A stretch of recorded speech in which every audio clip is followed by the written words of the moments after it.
Hello and welcome to Flooring Models Kit Review Time. Today we've got HK Models' latest release. We've got the 1/48 scale B-25J Mitchell.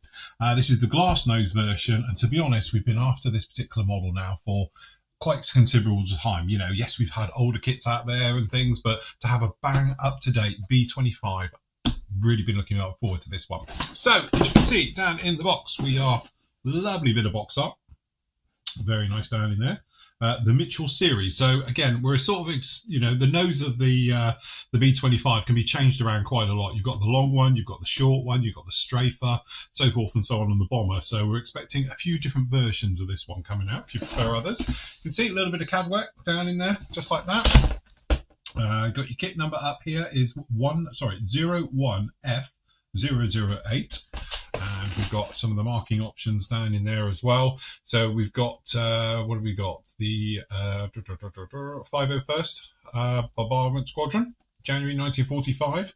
Or we've got one from the 380th Bombardment Squadron, Naples in 1945. So there's a couple of different versions down in there like that. So in the box, we are stuck. Now we're in.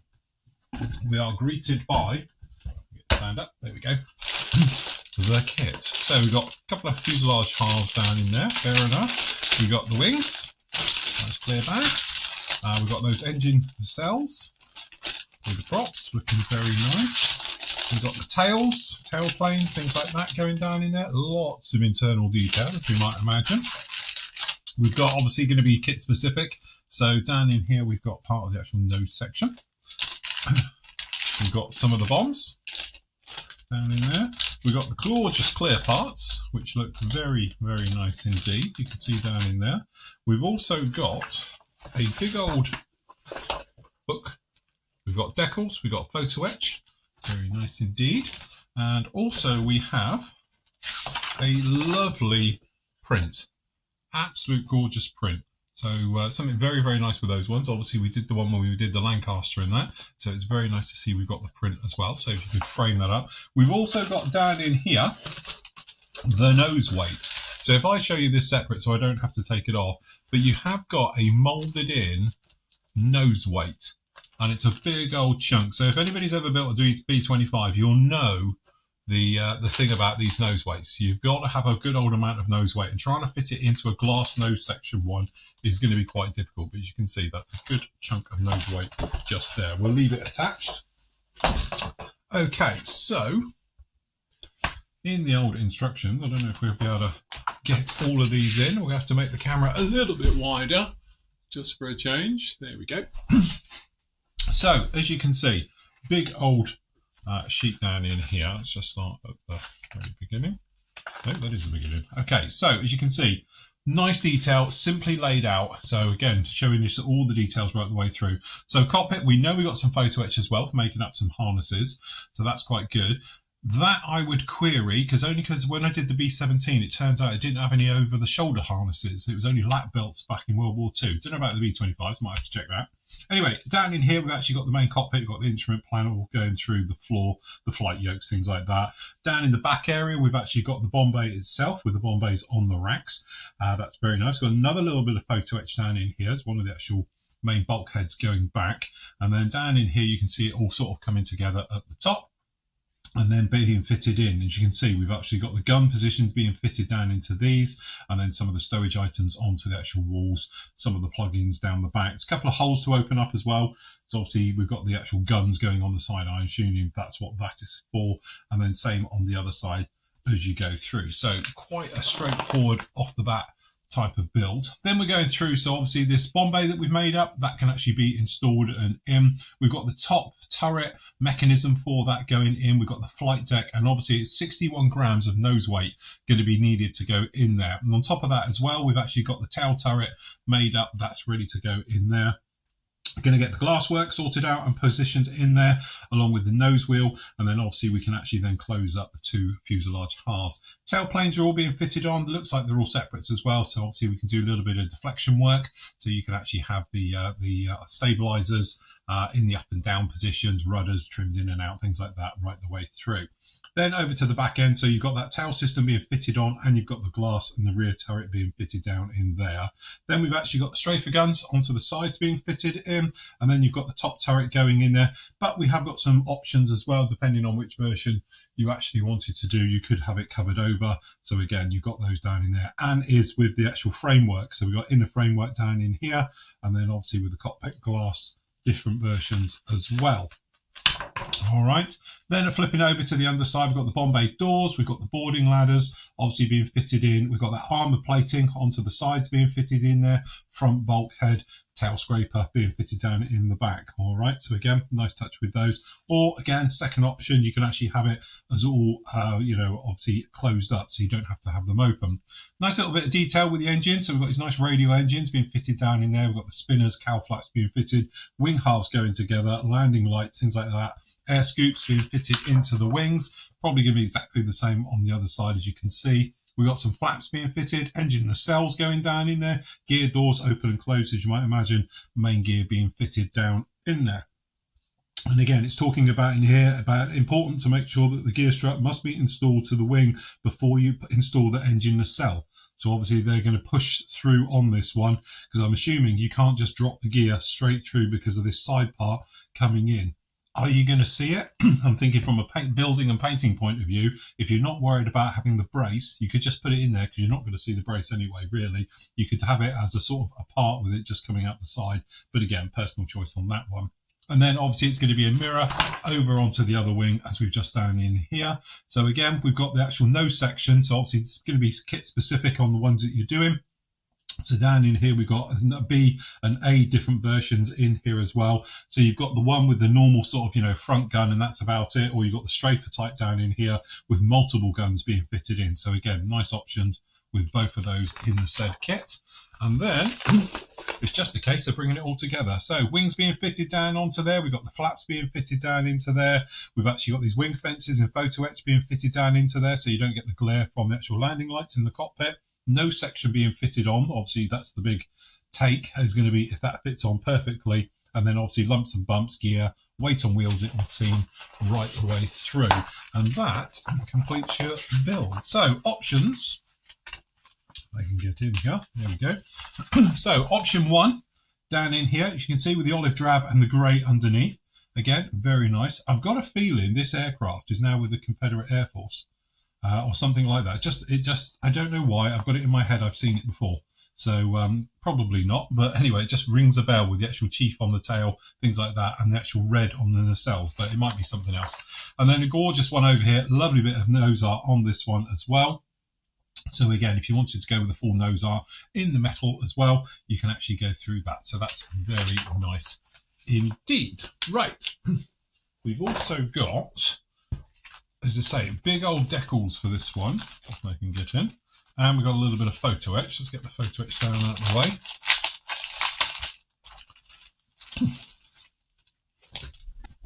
So down in here, we've got two lovely bits of photo etch. So we've got these down in here, as you can see. Move that out of the way. There we go. We've got the armour plating for the side. And as I say, we've got a little bit of harness work and bits in there as well. So that's very nice. Decals. So you say decals themselves, beautifully done.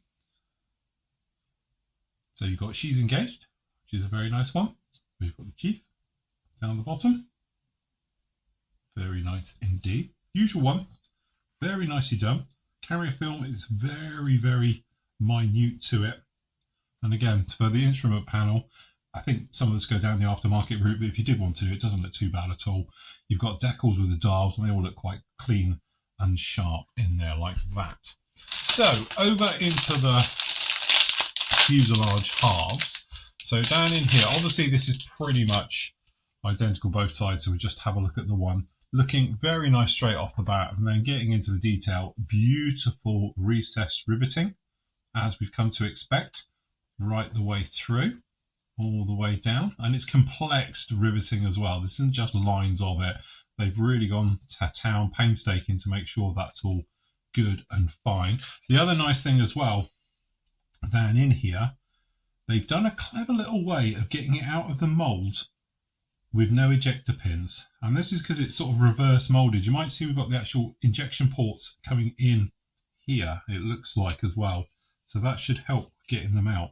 But again, no ejector pins on the inside whatsoever, which is very, very nice, just like that. So again, we've got it, then obviously we've got the other half as well, so we've got both of those just like that, pretty much identical on both sides.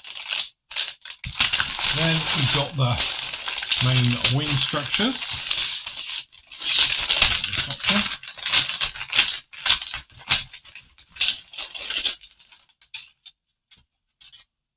Okay, so pretty much a match pair as we know.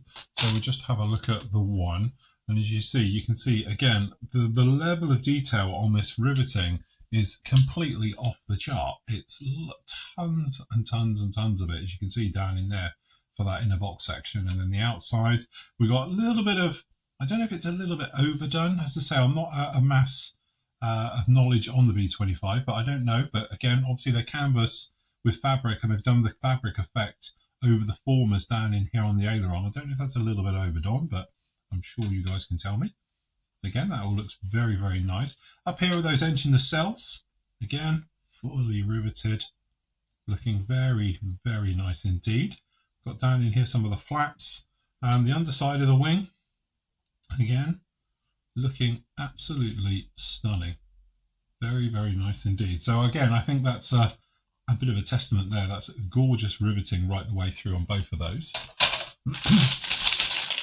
Okay, so we've got a couple of screws in the next bag.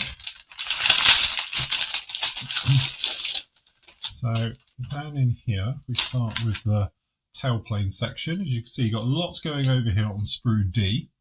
So again, looking very, very nice indeed. So up in here, we've got the horizontal stabilizers at the back, stabs. We've got the rudders, got the bomb bays, we've got the upper tails. And again, so the smaller ones, I assume they're for inside the flaps and the various things. And then again, over on here, the main part, fully riveted again, looking really very, very nice and sharp. And again, even on the blind side, got plenty of ejector pins in areas which don't matter because they're going to be covered over. But in the areas that do, like down in here, very, very nicely done on the inside of these bomb bays. Just got it all down in there. Got the wheel wells down in here, doors, very nice. Yeah, very nice indeed. Again, busy sprue in here because obviously we've got lots of the internals. We've got the guns and everything else just down in here. This is sprue E. All right. So again, if we start up here, I feel you can see the flight yoke. We've got actually the flight floor. Instrument panel, like we were saying, there's not a lot going on here. So it's going to be decals over the top, which I'm not a mass fan of. But it's got nice recess right the way through, which will aid you. Inside of those bomb bays, again, don't know how much you're going to see in there once it's all done, but certainly a lot of detail. So we've got all the fixtures and fittings you might imagine. These bulkheads fully detailed as well. So lovely looking stuff. Down in here, the strafer guns, again, more bulkheads, all fully detailed. Again, boarding gates at the back for the ladders coming down, looking very nice. The seats, pretty darn good all the way through up. And then over here, we got some of the actuators down in there, and then obviously we've got all the guns down in here as well, which I must admit I probably would switch out. Again, the jackets aren't exactly fully detailed. I'll probably switch out for some aftermarket brass ones because it just really makes aircraft like this, as I say, having done quite a few 48 scale ones, Lancasters and B-17s, it really is worth a little bit of an upgrade on there. So very nice indeed. We've also got obviously the engines with the nacelles.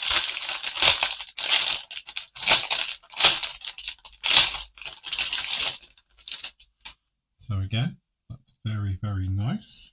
So this is sprue F. So we've only got one option on the cow flaps, and that's to have them open.